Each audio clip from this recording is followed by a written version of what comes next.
limiter la propagation du coronavirus, les spécialistes de santé et nos gouvernants ont opté pour un isolement sanitaire des individus testés positifs à la Covid-19. Chers téléspectateurs, pour ce numéro d'Espace Covid, nous parlerons de la mise en quarantaine.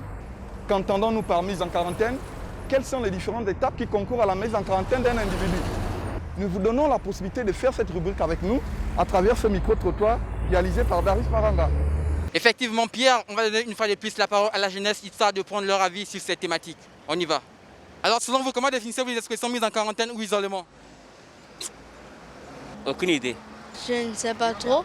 Lorsque tu es malade, tu dois rester loin de ta famille pour ne pas les contaminer.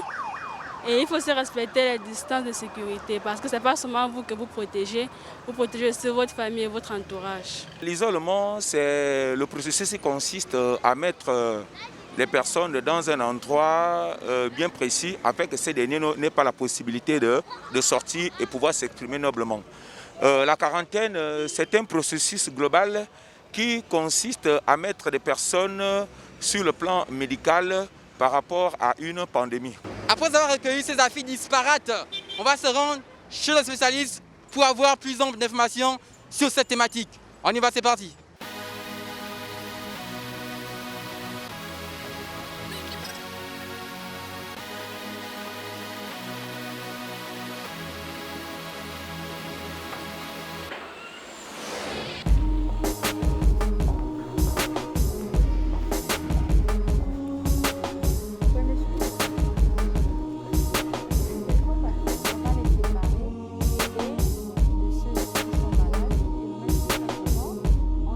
Cette semaine, nous nous penchons vers vous pour que nous expliquiez différentes expressions telles que isolement et mise en quarantaine. Alors, comment définissez-vous ces expressions? La mise en quarantaine, la quarantaine va concerner les cas contacts. Donc, ce sont des personnes qui ne sont pas malades, mais qui ont probablement été exposées, qu'on va mettre en quarantaine pour surveiller l'évolution, pour voir s'il y a l'apparition des symptômes et pour pouvoir réagir aussitôt. Donc, procéder au dépistage. Ensuite, l'isolement ici, c'est de séparer les personnes malades ou infectées pour éviter justement la propagation du virus ou la contamination. Alors, quels sont les différents critères qui permettent à un individu d'être placé en isolement? Les critères ici de mise en isolement, c'est déjà de présenter des symptômes, donc les cas suspects, c'est de présenter des symptômes ou d'avoir été en contact avec un cas confirmé Covid positif.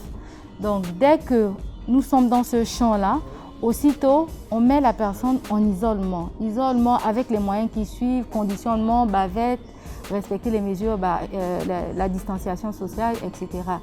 Et ensuite, le dépistage, parce que quand on met quelqu'un en isolement, il ne connaît pas son statut. Il peut présenter des symptômes, mais il ne connaît pas encore son statut. Donc, étant en isolement, on effectue le dépistage. Et en fonction des symptômes présentés, que ce soit léger, que ce soit modéré ou grave, on pourra conditionner le patient par la suite. Donc, soit quand c'est léger, garder le patient en isolement et le mettre sous traitement.